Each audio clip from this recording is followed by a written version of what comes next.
महारानी जी, महारानी जी, महारानी जी बधाई हो। राजकुमार प्रहलाद गुरुकुल से आ रहे हैं। सच?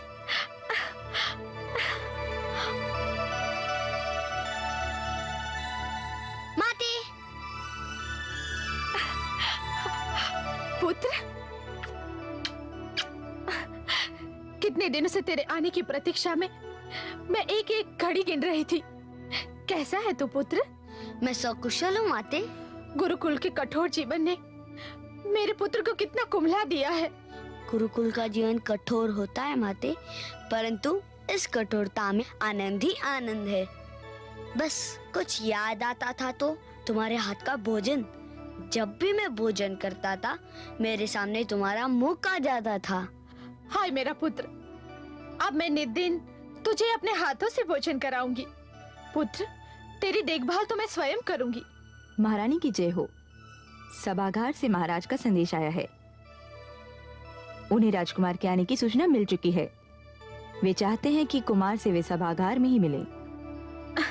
चलो ये भी अच्छा हुआ, इसी समय महाराज से भेंट हो जाएगी। चलो पुत्र।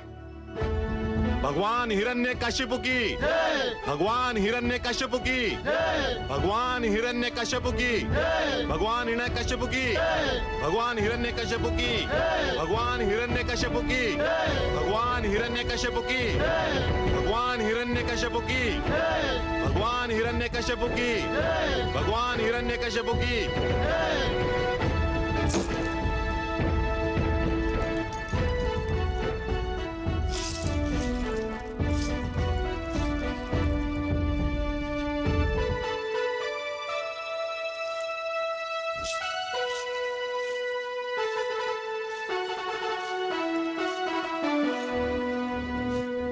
भगवान हिरण्यकशिपु की जय हो।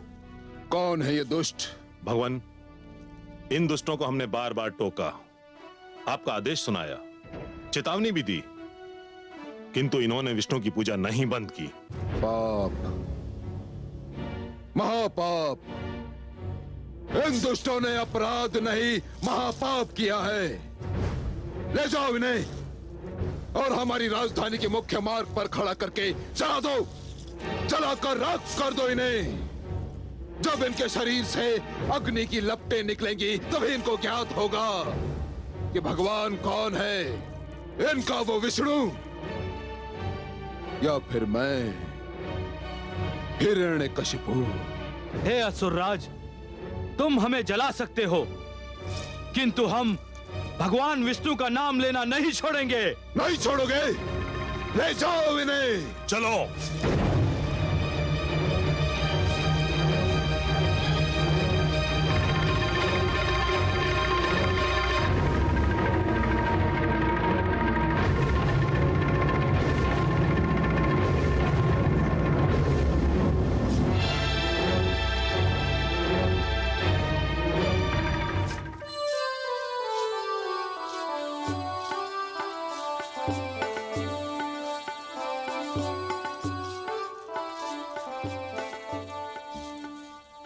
पिताश्री।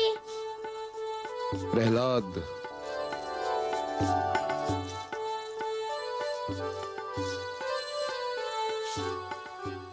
कैसा लगा तुम्हें गुरुकुल पुत्र? बहुत सुंदर पिताश्री। जानते हैं वहाँ मुझे बहुत से मित्र मिल गए हैं। वे मुझे बहुत प्यार करते हैं। मुझे उनके साथ रहना बहुत अच्छा लगता है। सुंदर, अति सुंदर। और तुम्हारे गुरु, उन्हें कैसा पाया तुमने? वे भी बहुत अच्छे और बहुत विनम्र हैं। मेरी देखभाल करते रहे। परंतु पिताश्री, उन्हें तो ये भी नहीं पता कि शिष्य को क्या पढ़ाना चाहिए। वे तो शिष्यों को एक असत्य पाठ पढ़ाते हैं। देखा कितना चतुर है मेरा पुत्र।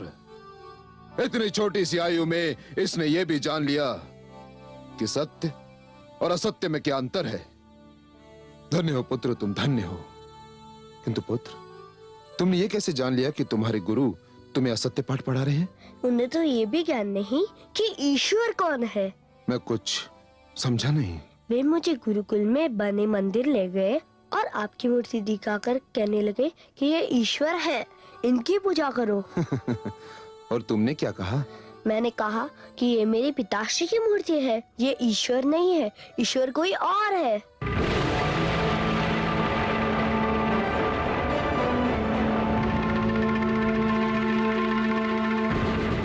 तो फिर ईश्वर कौन है? कौन है ईश्वर? आपको भी नहीं पता? लगता है कि आपके गुरु ने भी आपको नहीं बताया कि ईश्वर कौन है। मैं तुम्हारे मुख से सुनना चाहता हूँ कि ईश्वर कौन है, बताओ। चलिए, आपके गुरु ने नहीं बताया तो मैं ही बताए देता हूँ। ईश्वर वे है जो कण कण में बसते हैं, हर मन में बसते हैं, चारों ओर बसते हैं। श्री सागर जिनका बसेरा है, शेषनाग जिनकी शैया है, उनका नाम है वासुदेव श्री विष्णु। मेरा पुत्र।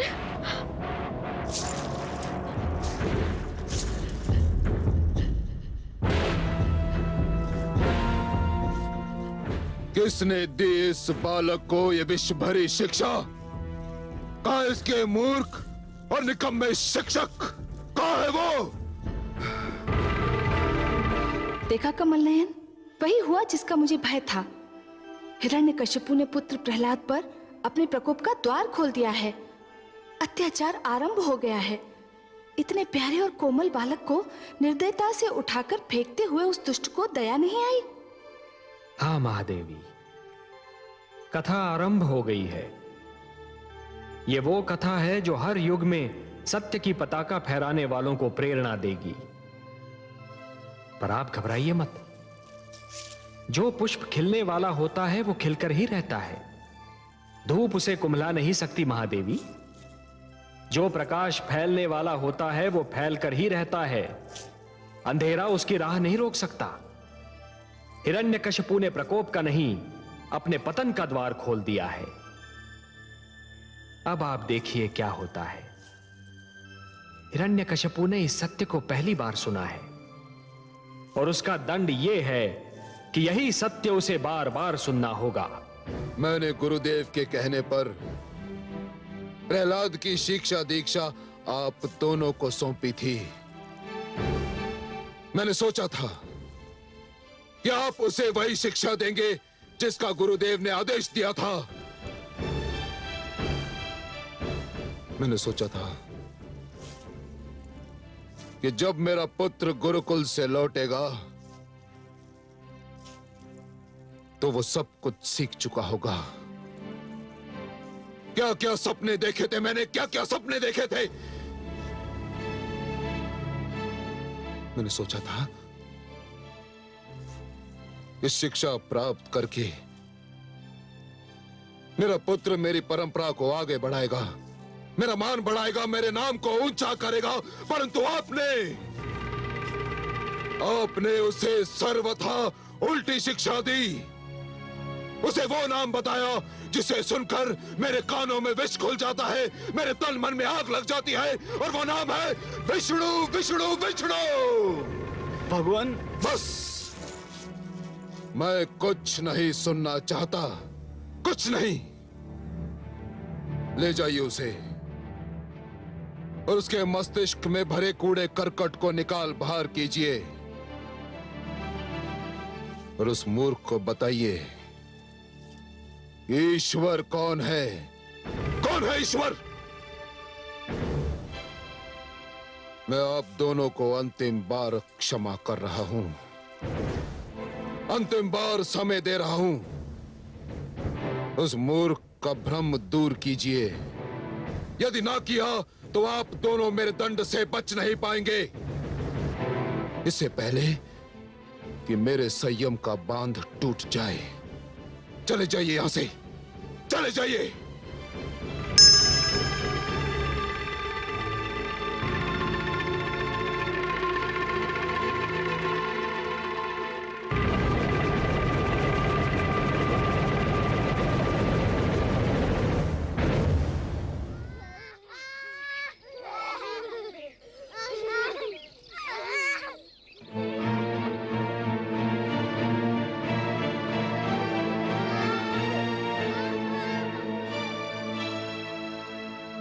यह तुम्हारी शैया है राजकुमार।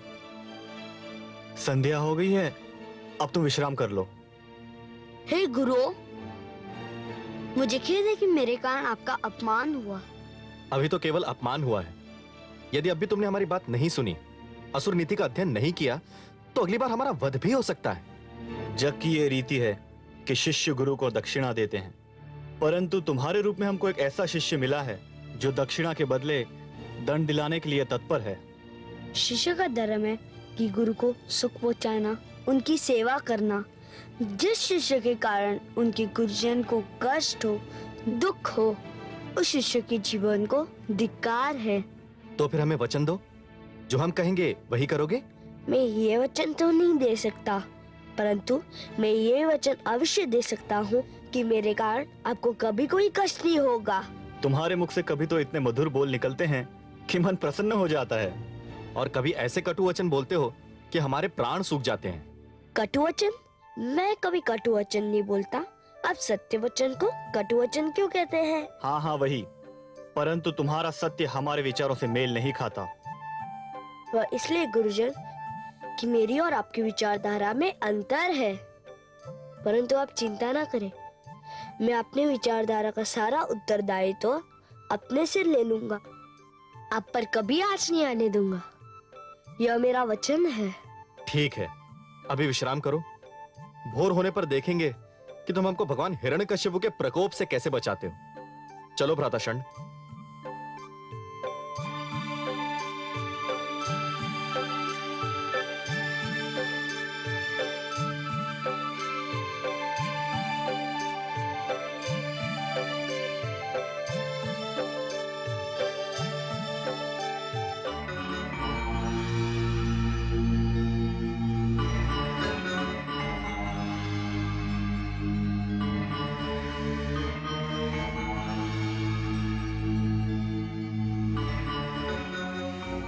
स्वामी,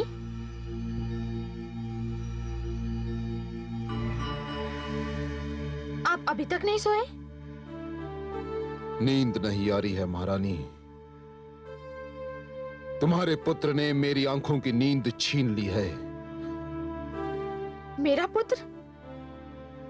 क्या वो आपका पुत्र नहीं? यही तो खेद है महारानी कि मेरा ही पुत्र मुझी से विद्रोह कर रहा है। मेरा ही रक्त मुझी को ललकार रहा है।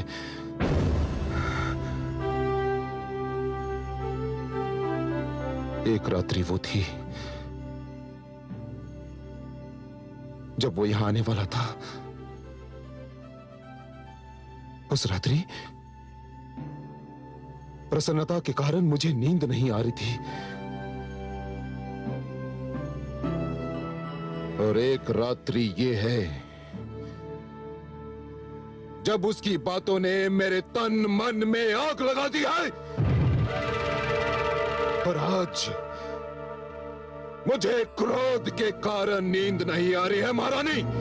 आपका पुत्र अभी छोटा है स्वामी। परंतु महारानी, मैं ये सहन नहीं कर सकता कि सारा संसार मुझे ईश्वर मानता है और मेरा ही पुत्र अपने मन में विष्णु की मूर्ति बसाए बैठा है। विष्णु की मूर्ति हठ धर्मी पर तुला हुआ है वो। यह बालहट है, और बालहट का उत्तर क्रोध से देना उचित नहीं स्वामी। हम उसे प्यार से समझाएंगे तो वो अवश्य मान जाएगा। पुत्र है, उस पर प्यार भी आता है, किंतु विद्रोही है, इसलिए उस पर क्रोध भी आता है। मुझे भय है महारानी, कहीं मेरा क्रोध मेरे प्यार की सीमा को लांघ ना जाए। उसे मुझे ईश्वर मानना ही होगा। ऐसा ही होगा स्वामी। आप उसके गुरुजनों पर भरोसा कीजिए। महारानी, और यदि ऐसा नहीं हुआ तो पुत्र प्रहलाद की मृत्यु निश्चित है, निश्चित है, निश्चित है।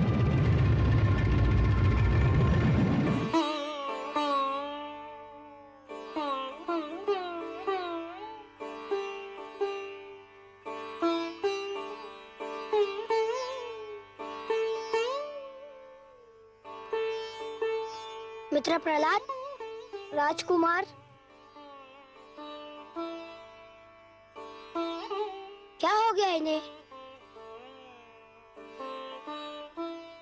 इनकी तो सांस भी नहीं चल रही है। कहीं मर तो नहीं गया हमारा मित्र? चलो गुरुजन को बताते हैं।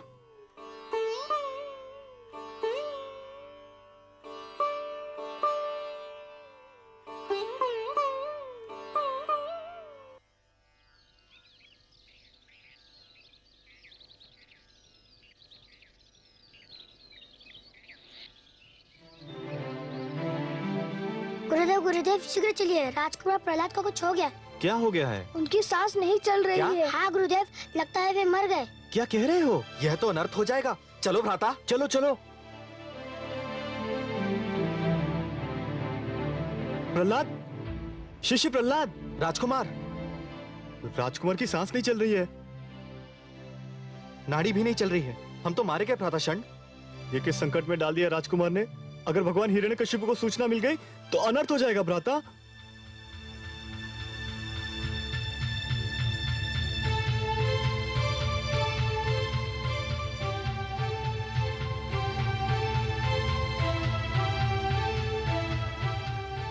क्या हुआ? आप लोग इतने भयभीत क्यों दिखाई दे रहे हैं? भयभीत? आपने तो हमारे प्राण ही संकट में डाल दिए थे। क्यों?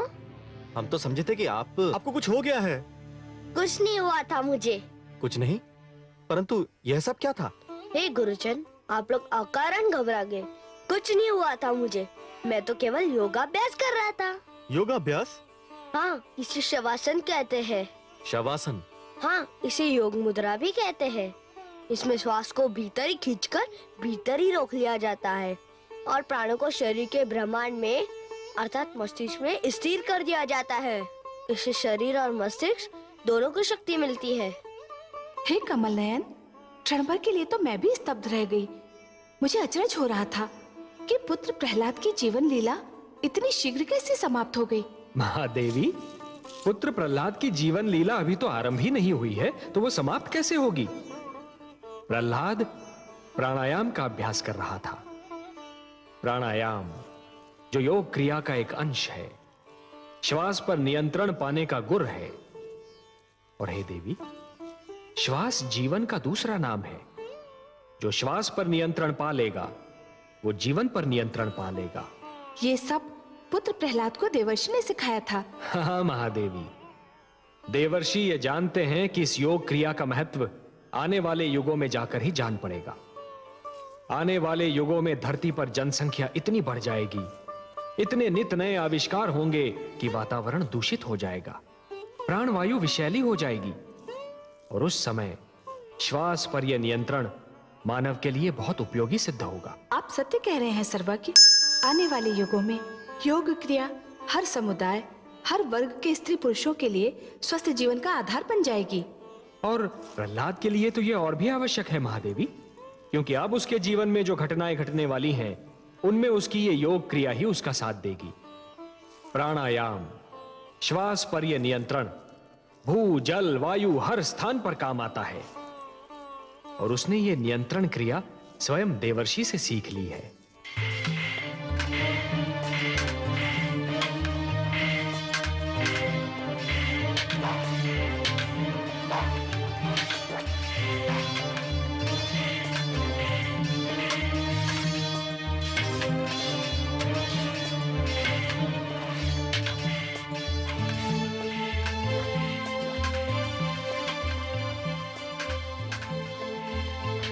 राजकुमार,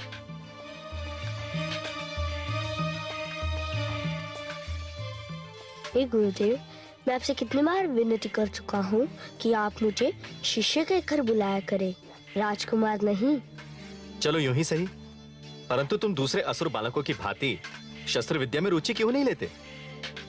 हे गुरुजन, शस्त्र विद्या जितनी सीखनी आवश्यक है मैं सीख चुका हूँ।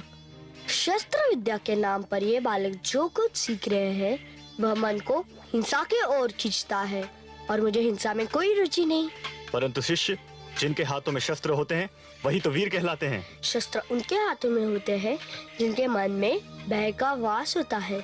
जिनके मन में भय नहीं होता उनके हाथों को शस्त्र की आवश्यकता नहीं होती। तुम तो विचित्र नीति बता रहे हो शिष्य। शस्त्र तो शक्ति का प्रतीक होता है। हे आदरणीय गुरुदेव, मूर्ख शस्त्र को अपनी शक्ति समझता है और बुद्धिमान अपनी भीतरी शक्ति को अपना शस्त्र समझता है। बुद्धि की शक्ति को कोई नहीं हरा सकता।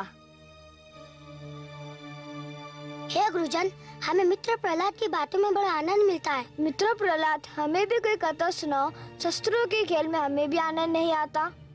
मूढ़ बालक, राजकुमार प्रहलाद की चाल चलने जाएगा तो स्वयं अपनी चाल भूल जाएगा तू। किंतु गुरुदेव, हम अपने आंखों से देख चुके हैं मित्र प्रहलाद जो कहते हैं सत्य सिद्ध होता है। हम भी इनका अनुसरण करना चाहते हैं। मूर्खो, तुम तो संभवतः बच भी जाओ, परंतु यदि भगवान हिरण्यकश्यप को इस बात की सूचना मिल गई तो तुम्हारे माता पिता का जीवन संकट में पड़ जाएगा। देखा मित्रों, शस्त्र हाथों में होते भी तुम भयभीत हो गए। अपने मन में उन्हें बसा लो जो मेरे मन में बसे हुए हैं, सारा भय दूर कर देंगे। मेरे भगवान विष्णु हृदय से हर भय दूर कर देते हैं। मित्र प्रहलाद, हमें भी कोई कथा सुनाओ ना। भ्राता अमर्क, क्या हम इस बालक को शिक्षा दे सकते हैं? नहीं भ्राता षंड, उल्टे यही हमें शिक्षा दे रहा है। ये तो हमारे लिए बहुत बड़ा संकट खड़ा कर रहा है। पता नहीं इस संकट का उपाय है भी या नहीं। केवल एक उपाय है। क्या? आओ मेरे साथ।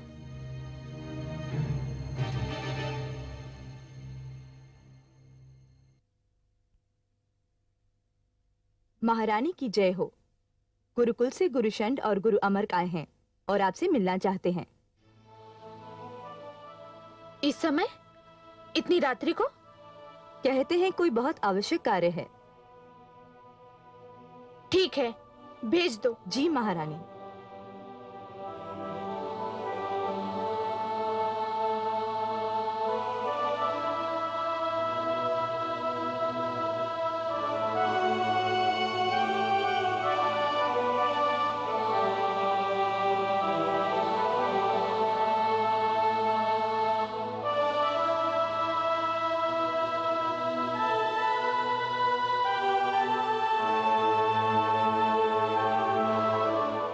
प्रणाम राजमाता।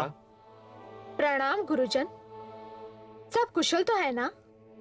कुशल होता तो इतनी रात्रि को आपको कष्ट देने का साहस नहीं करते राजमाता। क्या बात है? राजकुमार प्रहलाद को असुर नीति, असुर संस्कृति, असुर विद्या किसी में कोई रुचि नहीं है। मैं स्वयं बहुत चिंतित हूँ। गुरुजन, आप उसे थोड़ा और समझाने का प्रयास कीजिए। हम तो समझा समझा कर हार चुके हैं राजमाता, परंतु राजकुमार ने जो अपने मन में मान लिया है उसके अतिरिक्त वे कुछ और मानने को तैयार ही नहीं। राजमाता, हमें भय है कि भगवान हिरण्यकश्यप ने राजकुमार प्रहलाद की बातें सुन ली तो वे समझेंगे कि हमने उन्हें यह शिक्षा दी है, जबकि इसमें हमारा कोई दोष नहीं है। यही नहीं राजमाता, हमें भय है एक नया संकट भी खड़ा होने वाला है। हाँ राजमाता, राजकुमार प्रहलाद विष्णु को अपना ईश्वर मानते हैं और उनकी देखा देखी बाकी विद्यार्थियों पर भी रंग चढ़ने लगा है। हमारे असुर शिष्य भी असुर धर्म से दूर होते जा रहे हैं राजमाता। समस्त विद्यार्थी उनके रंग में रंगते जा रहे हैं। भगवान हिरण्यकश्यप को सूचना मिल गई तो अनर्थ हो जाएगा राजमाता। समझ में नहीं आता, क्या करूं? हे राजमाता, राजकुमार आपसे बहुत प्रेम करते हैं। आप चलकर उन्हें समझाएं। हमें विश्वास है कि वे आपकी अवश्य सुनेंगे। हम यही विनती लेकर आपके पास में आए थे। आप कहते हैं तो मैं आपके साथ अवश्य चलती हूँ, उसे सीधी राह पर लाने का प्रयास करती हूँ। धन्य है राजमाता।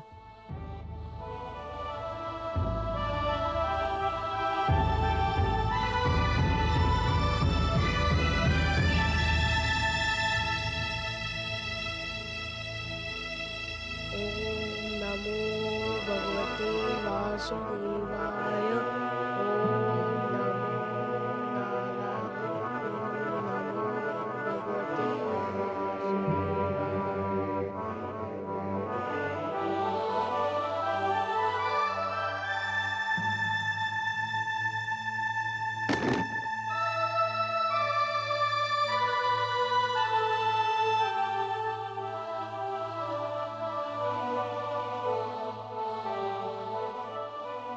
पुत्र प्रहलाद,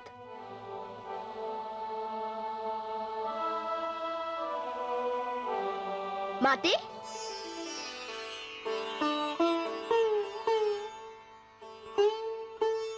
माते, आपको देखकर मेरा मन प्रसन्न हो गया। परंतु आपको कष्ट करने की क्या आवश्यकता थी? मुझे बुला लिया होता।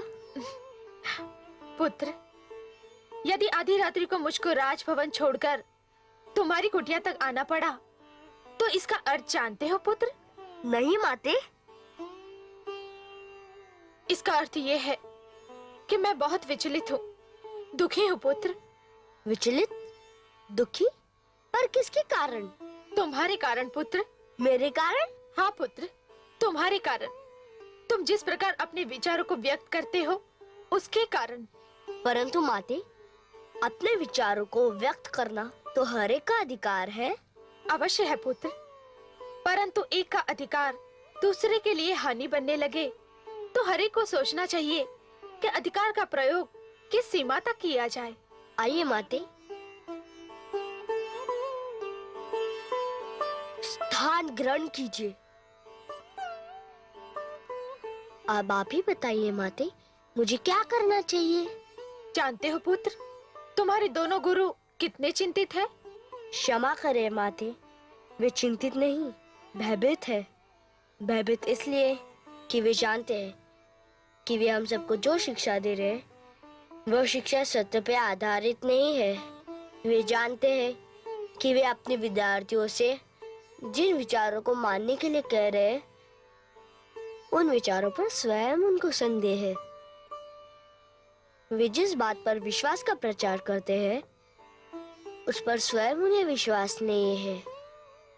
वे मेरे कारण चिंतित नहीं है माते, अपने झूठे पाखंड के कारण भयभीत हैं। पर मैं भी भयभीत हूँ। जिस दिन से तूने महाराज को रुष्ट किया है मेरी तो रातों की नींद उड़ गई है।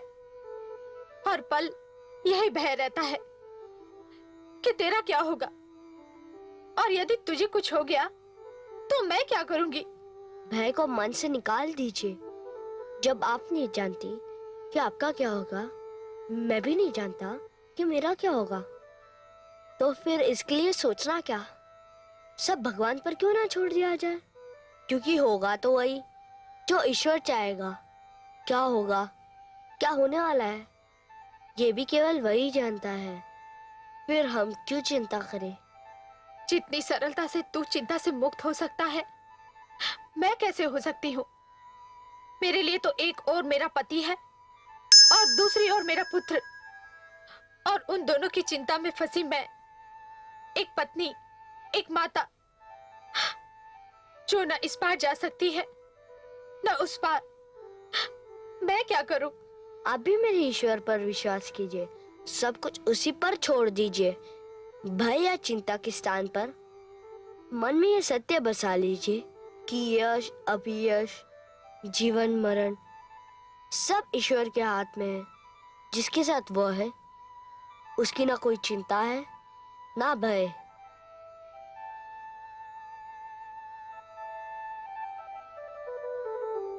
ओम नमो नारायण।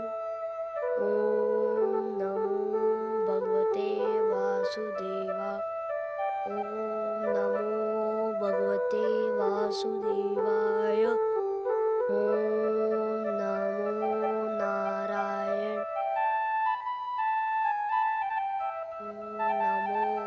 भगवते वासुदेवाय।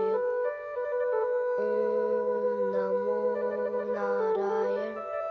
ओम नमो भगवते वासुदेवाय। ओम नमो नारायण। ओम नमो भगवते वासुदेवाय।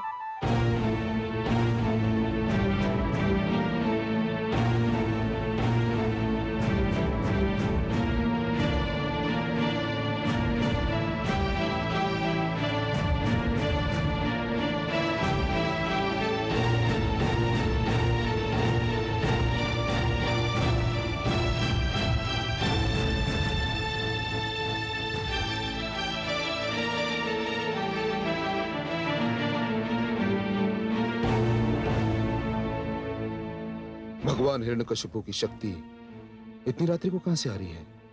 पुत्र प्रहलाद से मिलने का मन कर रहा था, उसी से मिलकर आ रही हूँ। आपने अकारण ही कष्ट किया महारानी। मैं स्वयं कल उसे अपने सभागार में बुलाने वाला हूँ। कल? नहीं स्वामी, इतनी शीघ्र मत बुलाइए उसे। उसकी शिक्षा में बाधा आएगी। अभी कुछ दिन और उसे गुरुकुल में ही रहने दीजिए। इसका अर्थ ये हुआ कि उसे मिलने के पश्चात आपको यह ज्ञात हुआ कि वो गुरुकुल में वो कुछ नहीं सीखा जो उसके गुरु उसे सिखाना चाहते थे। ऐसा नहीं है स्वामी, पर उसे थोड़ा समय और मिलना आवश्यक है। नहीं महारानी, मैं और अधिक समय नहीं दे सकता।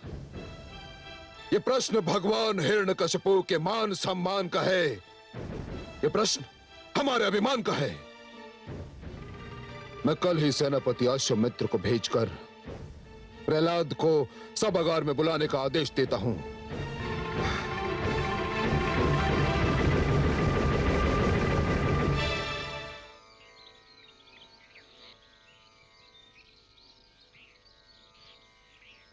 हमारी इतनी विनती तो सुन लें। आप भगवान हिरण्यकशिपु की प्रार्थना करें या ना करें, उनकी स्तुति तो कंटेस्ट कर लें। हे गुरुदेव, अब जानते हैं कि आप जो कह रहे हैं वह मेरे पिताश्री के भय से कह रहे हैं, अपने मन से नहीं। अब जानते हैं कि किसी राजा की स्तुति नहीं की जाती, केवल ईश्वर की स्तुति की जाती है, और मेरे ईश्वर नारायण है। मुझे उनकी स्तुति कंठस्थ है। मित्र, हमें भी बताओ क्या स्तुति है? सुनोगे? हाँ हाँ, अवश्य सुनेंगे। अरे अरे, यह क्या अनर्थ कर रहे हो? हम मित्र प्रहलाद से स्तुति सुनेंगे। तो सुनो, आओ मेरे साथ।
कोटि कोटि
प्रहलाद, ये तुम क्या कर रहे हो? राजकुमार, राजकुमार की जय हो। भगवान हिरण्यकश्यप ने आपको आपके दोनों गुरुओं सहित सभागार में उपस्थित होने का आदेश दिया है। आपको अभी चलना होगा। आपको मेरा वचन याद है गुरुजन? हाँ। तो आप निश्चिंत रहिए।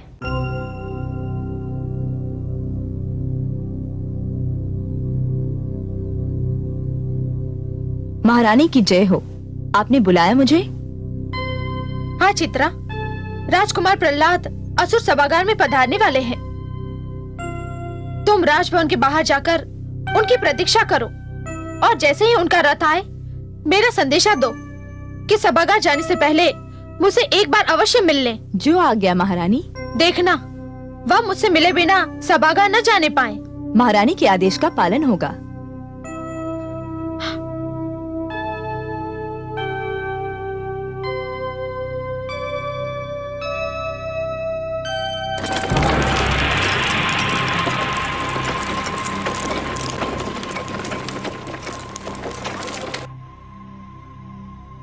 आइए।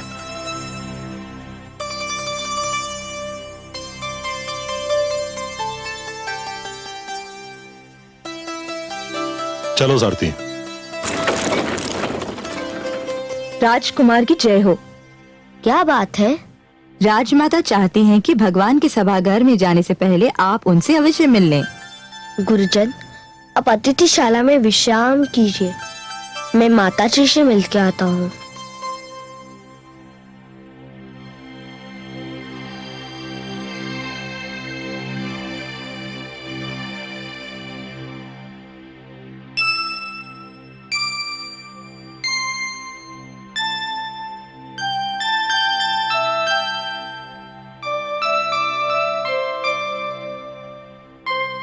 माते, पुत्र, मेरा पुत्र, मेरे प्राण, मेरे नैनों की ज्योति, बस एक बार मेरी एक बात मानेगा? कहिए माते। अपने लिए ना सही, मेरे लिए, अपनी माँ के लिए, मन से ना सही, केवल मुख से एक बार अपने पिता को भगवान कह दे पुत्र। मन में तू जो मानता है वही मान, एक बार मुख से कह दे। माते, अब एक बात मैं पूछूं? क्या? यदि आप किसी के विषय में ये सुन ले कि उसके मुख पर कुछ और रहता है, मन में कुछ और, तो आप ऐसे व्यक्ति के विषय में क्या सोचेंगी? क्या आप ऐसे व्यक्ति को ढोंगी नहीं कहेंगी? माते, क्या आप चाहेंगी कि आपका पुत्र, आपके नैनों की ज्योति, एक चरित्रहीन व्यक्ति के रूप में जाना जाए, जिसके मुख पर कुछ और रहता है, मन में कुछ और? पर पुत्र, वो तुम्हारा वध कर देंगे, तुम्हें मार डालेंगे। यदि विधाता ने मेरी मृत्यु का रूप निर्धारित किया है और मेरी मृत्यु के लिए आज ही का दिन चुना है, तो माते, मैं मुख से कुछ भी कहूँ, मुझे आज ही मरना होगा। और यदि मुझे आज नहीं मरना है, तो मैं मुख से जो भी कहूँ, मुझे आज कोई नहीं मार सकता। माते, माँ से पुत्र को बल मिलता है। ईश्वर पर विश्वास के पश्चात आप ही का प्यार मेरी सबसे बड़ी शक्ति है। चलिए माते, पिताश्री प्रतीक्षा कर रहे होंगे।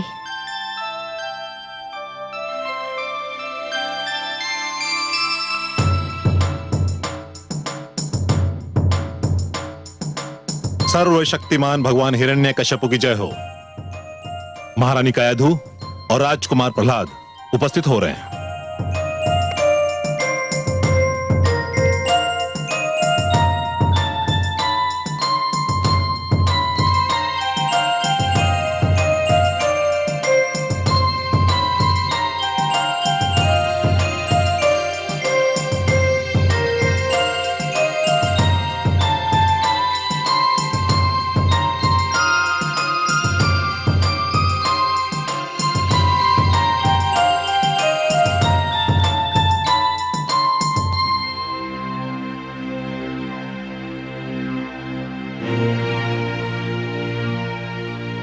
मैं पूज्य पिताश्री के दर्शन पाकर धन्य हो गया। आयुष्मान भव। पुत्र, बताओ तुम्हारे गुरुजनों ने तुम्हें क्या शिक्षा दी? हे पूज्य पिताश्री, मेरे गुरुजन ने मुझे वो सारी शिक्षा दी जो उनके पास है। यदि उस शिक्षा का कुछ अंश मैं ग्रहण कर सका तो इसका श्रेय मेरे गुरुजन को है, और यदि उसका कुछ अंश मैं ग्रहण नहीं कर सका तो इसमें सारा दोष मेरा अपना है। मेरे गुरुजन श्री शन और श्री अमर, उनका कोई दोष नहीं है। क्या उन्होंने तुम्हें बताया कि ईश्वर कौन है? हे पूज्य पिताश्री, उन्होंने मुझे वो सब कुछ बताया जो आपने उन्हें बताने का आदेश दिया था। तो बताओ, ईश्वर कौन है? ईश्वर वो है जिसके आगे सब सिर झुकाते हैं। ईश्वर वो है जो सबका पूज्य है। सुंदर, अति सुंदर। ईश्वर वो है जो सर्वशक्तिमान है। उत्तम, अति उत्तम। ईश्वर वो है जिसके अस्तित्व को कोई नकार नहीं सकता। सत्य, सर्वथा सत्य। ईश्वर वो है जिसे मैं देख रहा हूँ, जो सर्वव्यापक है। धन्य हो पुत्र, धन्य हो। बस तुम बोलते जाओ, बोलते जाओ। ईश्वर वह है जो मेरे हृदय में वास करता है। ईश्वर वह है जो मेरे समक्ष है। मैं प्रसन्न हूँ, अति प्रसन्न। राजकुमार प्रहलाद की जय! राजकुमार प्रहलाद की जय! राजकुमार प्रहलाद की जय! राजकुमार प्रहलाद की जय! राजकुमार प्रहलाद की जय! हर्षित हूँ मैं, अति हर्षित। पुत्र, मेरा मन तुम्हारे सुंदर वचन सुनकर झूम उठा है। तुमने अंततः मुझे, भगवान हिरण्यकशिपु को अपना ईश्वर मान ही लिया। मैंने ये तो नहीं कहा पिताश्री, मैं तो आपकी आज्ञा अनुसार ये बता रहा था कि ईश्वर कौन है। ये तुम क्या कह रहे हो? क्या मैं तुम्हारे लिए पूज्य नहीं हूँ? अवश्य है। तो फिर आप मेरे पिता हैं महाराज, और पिता संतान के लिए पूज्य ही होता है। किंतु तुमने कहा ईश्वर वो है जो सर्वशक्तिमान होता है। ईश्वर वो है जिसे तुम देख रहे हो। ईश्वर वो है जो तुम्हारे समक्ष है। तो फिर मैं ही सर्वशक्तिमान हूँ। मुझे ही तुम देख रहे हो और मैं ही तुम्हारे समक्ष हूँ। ये सत्य है पिताश्री कि मैं आपको देख रहा हूँ, आप मेरे समक्ष है, परंतु मेरा मन किसी और की लीला देख रहा है। मेरे मन के आंखों के समक्ष कोई और है। किसे देख रहे हो तुम? कौन है तुम्हारे मन की आंखों के समक्ष? बोलो। जो मेरे मन में वास करता है, जो मेरा ईश्वर है। कौन है तुम्हारा ईश्वर? जो सबका ईश्वर है, जो अजन्मा है, अनादि है, अनंत है। मूढ़, धूर्त, उसका नाम तो बता। सहस्र नाम है उसके। जनार्दन, जगदीश्वर, परमेश्वर, सर्वेश्वर, वासुदेव। पर जो नाम मुझे सबसे सुंदर लगता है वो है विष्णु, भगवान विष्णु।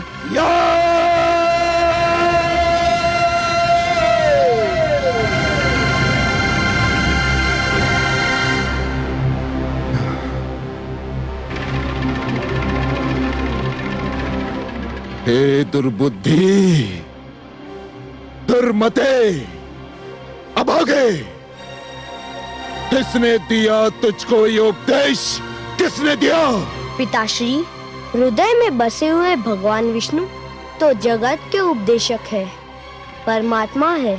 उनके सिवा कौन किसी को कुछ सिखा सकता है? तो तू अपने विष्णु के सिवा किसी और को ईश्वर मानने को तैयार नहीं? हाँ नहीं पिताश्री, जिसने श्री विष्णु को ईश्वर मान लिया हो वह किसी और को ईश्वर कैसे मान सकता है? सामंतो, देखते क्या हो, बंद कर दो इस धूर्त का।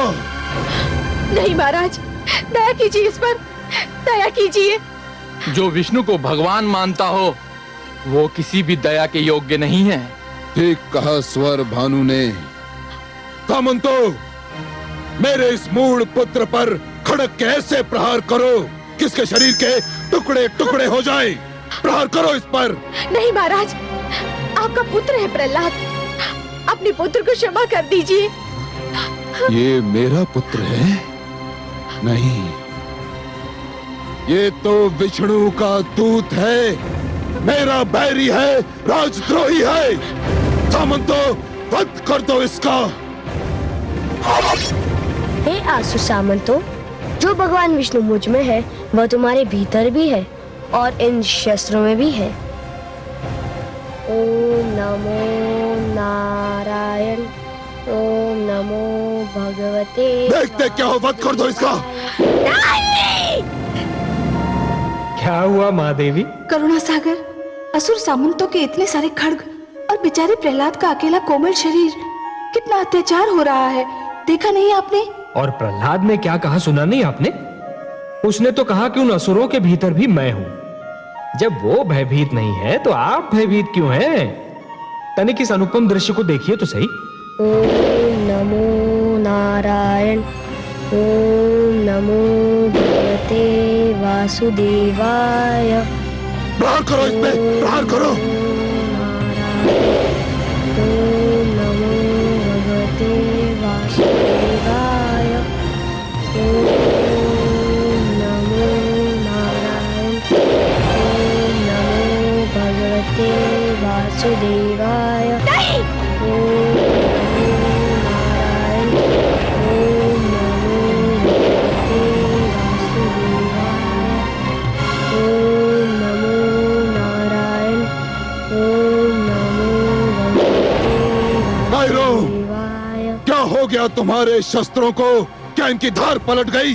अब खड़े खड़े मेरा मुंह क्या देख रहे हो? समाप्त कर दो मेरे बैरी को, समाप्त कर दो इसे। नहीं, रुक जाइए सामंतगढ़। आपने एक बार प्रयास करके देख लिया, कुछ नहीं बिगाड़ सके मेरे पुत्र का। अब मैं तुम्हें दोबारा प्रयास नहीं करने दूंगी। महारानी, हट जाइए बीच से। मेरे और मेरे शत्रु के बीच आने का किसी को अधिकार नहीं, फिर चाहे वो मेरी पत्नी क्यों ना हो। महाराज, मैं आपकी पत्नी अवश्य हूँ, परंतु मैं प्रहलाद की माँ भी हूँ। एक माँ को अपने पुत्र की रक्षा करने का पूरा अधिकार है। मैं भी पिता हूँ इसका, मैंने भी प्रेम किया था इससे, किंतु इस धूर्त ने विष्णु को अपना ईश्वर मानकर मेरे प्रेम को घृणा और क्रोध में बदल दिया। मैं इसे कदापि क्षमा नहीं कर सकता, कदापि नहीं। अब हट जाइए बीच से। आप क्षमा नहीं कर सकते क्योंकि आप पिता हैं इसके। मैं इसका वध नहीं देख सकती क्योंकि मैं माँ हूँ इसकी। मैंने इसे अपने गर्भ में पाला है, इसके जन्म पर प्रसव पीड़ा सही है। मैंने अपने रक्त को दूध में बदलकर इसका पेट भरा है। मैं इसकी पीड़ा पर तड़पी हूँ, इसके रोने पर रोई हूँ, इसके साथ रात रात भर जागी हूँ। आपने ये कुछ नहीं सहा महाराज, कुछ नहीं किया आपने। भला एक पिता भीतर की पीड़ा को कैसे समझ सकता है? महारानी, तो फिर आज आपको अपने पति और पुत्र में से किसी एक को चुनना होगा, किसी एक को। ऐसा मत कहिए महाराज, इतनी कड़ी परीक्षा मत लीजिए मेरी। तो फिर हट जाइए बीच से, हट जाइए। मैं तो ये भी नहीं कर सकती क्योंकि आप मेरे सुहाग हैं और प्रहलाद मेरा रक्त। मैं किसी को भी नहीं छोड़ सकती, परंतु हाँ, इतना अवश्य कह सकती हूँ कि मेरे पति की आज्ञा का पालन करो और कर दो मेरे पुत्र का वध। किंतु उससे पहले मेरे तन के टुकड़े टुकड़े कर दो मेरे तन के टुकड़े।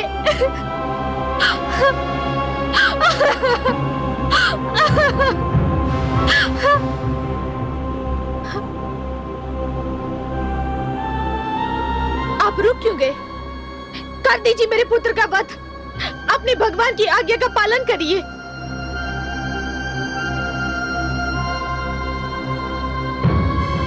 जाने दीजिए भगवान, छोड़ दीजिए। नास्तिक प्रहलाद के साथ अपनी प्राण प्रिय महारानी से भी हाथ धो लेना बुद्धिमत्ता नहीं है।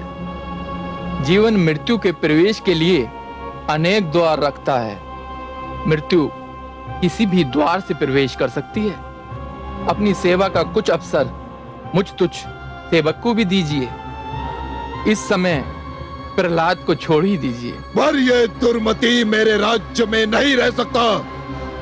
कैसे रह सकता है? विष्णु के दूत और भगवान हिरण्यकशिपु के पुजारी एक ही चार दीवारी में कदापि नहीं रह सकते। सामंतो, मेरे इस अभागे पुत्र को राज्य की सीमा से बाहर खदेड़ दो और घोषणा कर दो कि जो भी इसे जल देगा उसे जल प्राप्ति के सारे साधनों से वंचित कर दिया जाएगा। जो भी इसे अन्न देगा उसके अन्न भंडार फूंक दिए जाएंगे और जो भी इस बालक को अपनी छत के नीचे आश्रय देगा उसके घर का विध्वंस कर दिया जाएगा। घोषणा कर दो और ले जाओ इस दुष्ट को मेरे आंखों के सामने से, ले जाओ इसे।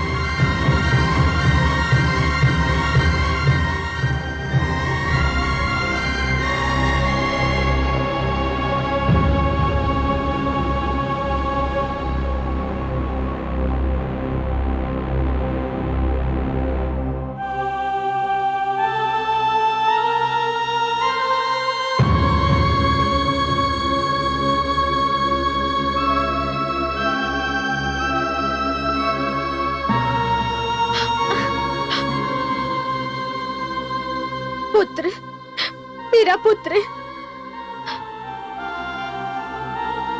माते, तुमने मातृत्व का धर्म निभाया। संसार ऐसी माताओं को सदा याद रखेगा। मुझे तुम पर गर्व है, तुमसे प्यार है, परंतु मेरी चिंता मत करो। मेरे साथ वही होगा जो विधाता ने मेरे भाग्य में लिख दिया है। मैं अपने पिता के आदेश का पालन कर रहा हूँ, तुमसे दूर जा रहा हूँ। हो सकता है ये सब भी मेरे श्री विष्णु भगवान की इच्छा से हो रहा हो।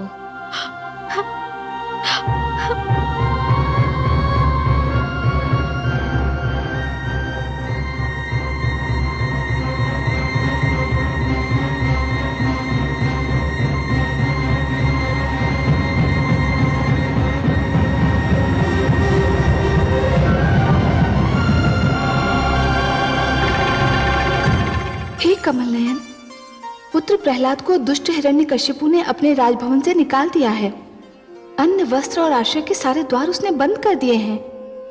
परंतु वो क्रांतिकारी है महादेवी। क्रांति करके समस्त संसार को बदलने निकला है वो। अरे महादेवी, जो क्रांति करके समस्त संसार को बदलना चाहता है उसे सबसे पहले स्वयं को बदलना पड़ता है। फूलों की सेज को छोड़कर एक क्रांतिकारी को पथरीली खुरदरी भूमि को अपनी शैया बनाना पड़ता है। राजभवन का सुखद जीवन भूलकर कांटों की राह पर चलना पड़ता है। क्रांति की पहली मांग है त्याग, और त्याग की पहली मांग है सहनशीलता। अब देखना यह है महादेवी कि पुत्र प्रहलाद त्याग और सहनशीलता की परीक्षा में कितना सफल होता है। परंतु हे कमल नयन, प्रहलाद तो बिल्कुल अकेला है। उसका साथ देने वाला कोई भी नहीं है। सभी तो उसका विरोध कर रहे हैं। हर क्रांतिकारी शुरू में अकेला ही होता है महादेवी। सारे उसके विरोधी होते हैं, परंतु जैसे जैसे उसके विचारों का ताप बढ़ता जाता है विरोध का हिम पिघलने लगता है। उसके विचारों से सहमत होने वालों की संख्या प्रतिदिन बढ़ती जाती है। हाँ, इसमें समय अवश्य लगता है। पत्थर के कण को रत्न बनने के लिए बहुत यातनाएं झेलनी पड़ती हैं महादेवी। और फिर वो अकेला कहां है? उसका विश्वास उसके साथ है, और जहां विश्वास है वहां मैं हूं। जानती हूं मैं, परंतु हिरण्यकशिपु को ये नहीं करना चाहिए। कैसा कठोर है वो। पिता होते हुए भी अपने ही पुत्र पर इतना घोर अत्याचार। कैसा पिता है ये दुष्ट। हिरण्यकशिपु क्या जाने महादेवी कि स्वयं अपने पुत्र प्रहलाद को अत्याचार का लक्ष्य बनाकर वो अपने ही लिए महाविद्रोह का निमंत्रण दे रहा है। उसका हर बढ़ता हुआ पग उसे उसके पतन के निकट ले जा रहा है।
वासुदेवाय। ओम नमो भगवते वासुदेवाय। ओम नमो भगवते वासुदेवाय। ओम नमो भगवते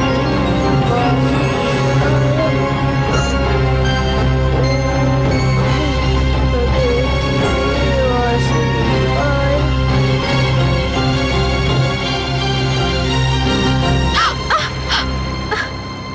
हे भगवान, ये रक्त कैसा?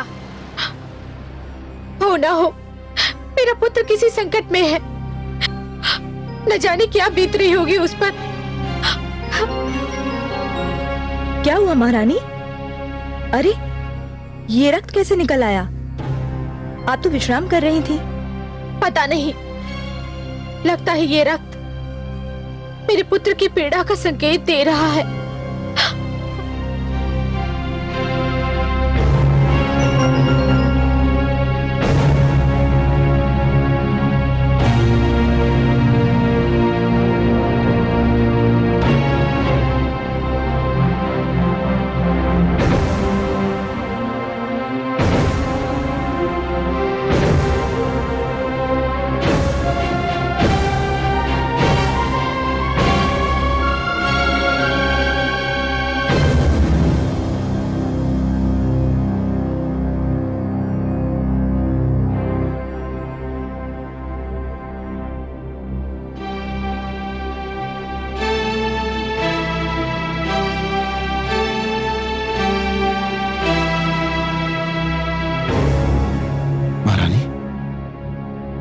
क्या हुआ?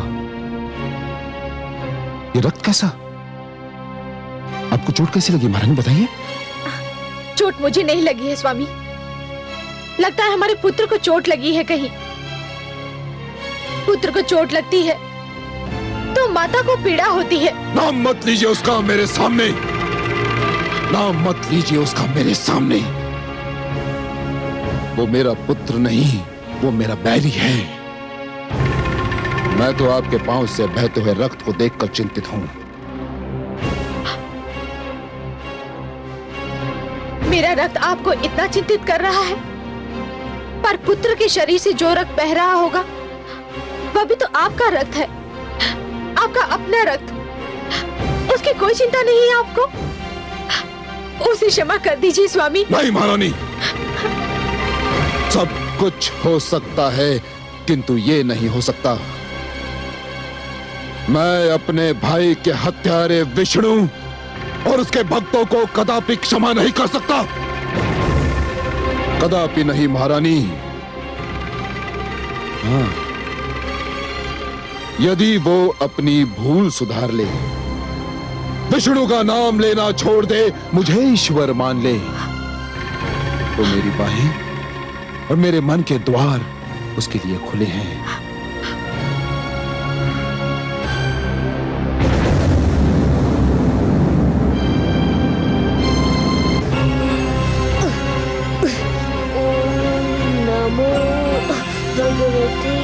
वासुदेवाय। ओम नमो भगवते वासुदेवाय। ओम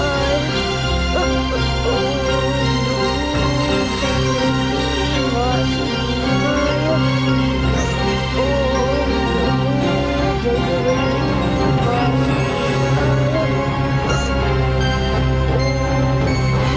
भगवते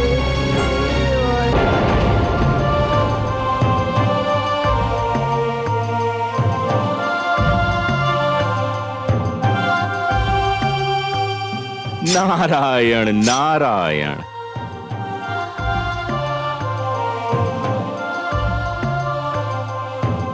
प्रणाम देवर्षि। आयुष्मान भव। पुत्र, कांटों पर क्यों चल रहे थे?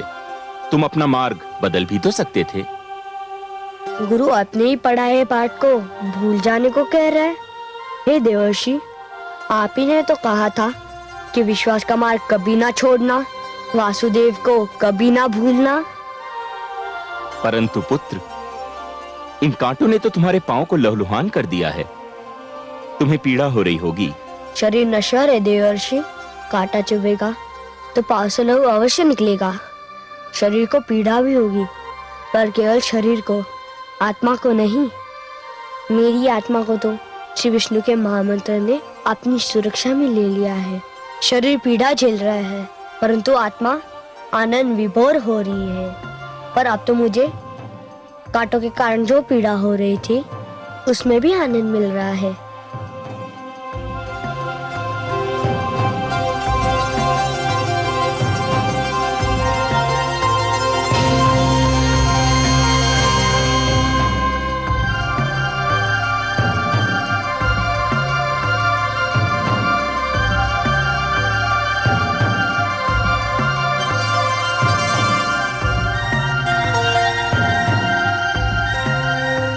यह क्या किया आपने देवर्षि? यह रक्त तो मेरा साहस बढ़ा रहा था, यह पीड़ा तो मुझे आनंद दे रही थी। धन्य हो पुत्र। आज ज्ञात हुआ कि सत्य के मार्ग की यात्रा में कुछ ऐसे क्षण भी आते हैं जब पथिक आगे निकल जाता है और मार्गदर्शक पीछे छूट जाता है। तुमने तो मुझ जैसे मार्गदर्शक को भी पीछे छोड़ दिया। मुझे केवल अकेलापन सता रहा था, आप आए तो मेरा अकेलापन दूर हो गया। मैं तो केवल एक हूं पुत्र। तुम्हारा अकेलापन दूर करने के लिए तो पूरा एक दल तैयार हो चुका है। नारायण नारायण।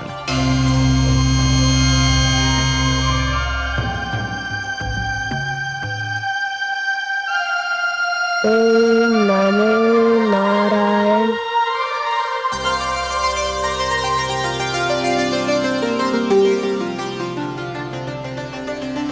शिष्यों ठहरो।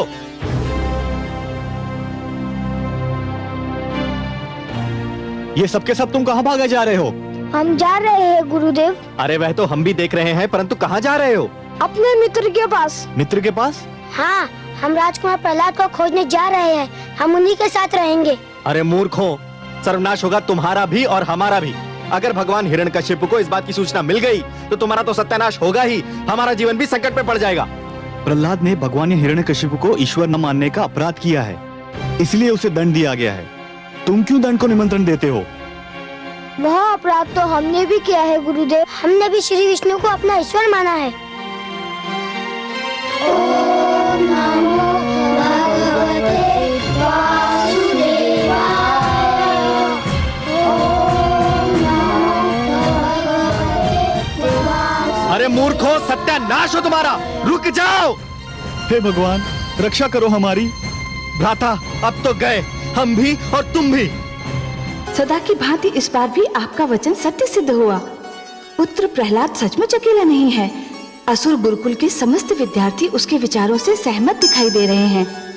महादेवी, बाल अवस्था में मन की स्थिति कोमल होती है, उपजाऊ भूमि की भांति।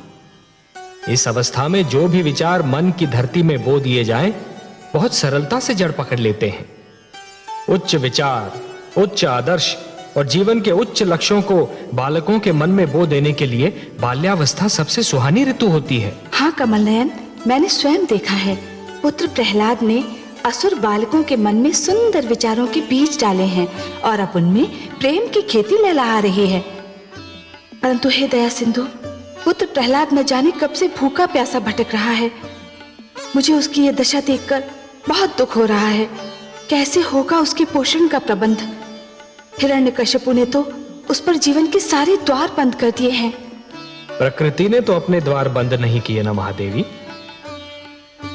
हिरण्यकशिपु ने आपके पुत्र प्रहलाद पर जितने द्वार बंद किए हैं, वो सारे द्वार प्रकृति स्वयं अपने हाथों से उसके लिए खोल देगी।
हे भगवान विष्णु, यदि आपकी यही इच्छा है कि मैं कुछ ना खाऊं, कुछ ना पीऊं, भूखा प्यासा ही रहूं, तो यही सही। मैं आपकी इच्छा के आगे सिर झुकाता हूँ। मैं भूखा प्यासा रहकर भी आपका नाम जपता रहूंगा, आपके नाम का मंत्र पढ़ता रहूंगा। ओम नमो भगवते वासुदेवाय।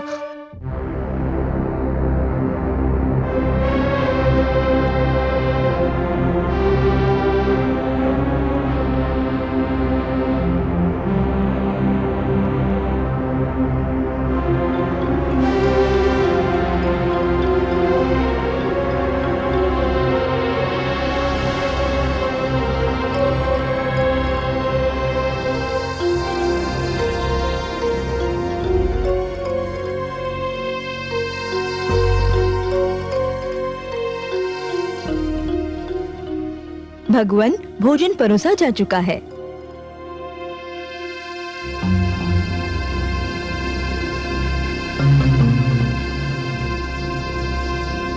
आइए महारानी। नहीं महाराज, आप भोजन कर लीजिए, मुझे इच्छा नहीं है। क्यों? जब ये ध्यान आता है कि मेरा लाल भूखा प्यासा कहीं भटक रहा होगा, अन्न के एक एक दाने और जल की एक एक बूंद को तरस रहा होगा, तो ये स्वादिष्ट व्यंजन, ये भोजन मुझे विष दिखाई देता है। सोने चांदी के ये बर्तन मुझे हलाहल के प्याले लगने लगते हैं। यदि आज वो भूखा है, प्यासा है, भटक रहा है, तो उसका उत्तरदायी वो स्वयं है।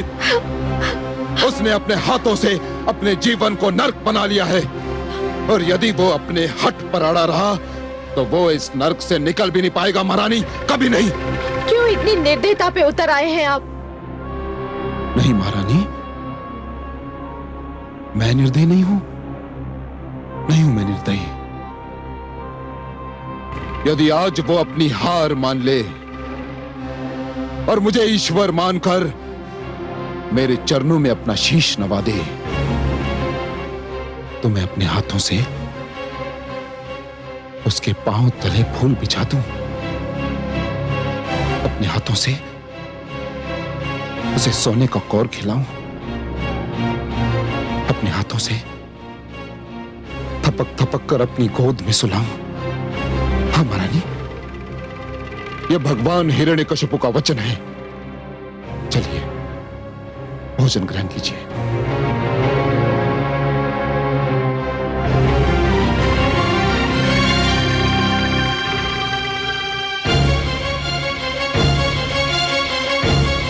हे स्त्री, मैं भगवान होकर तुझे समझ नहीं पाया, तुझे कोई समझ नहीं सकता।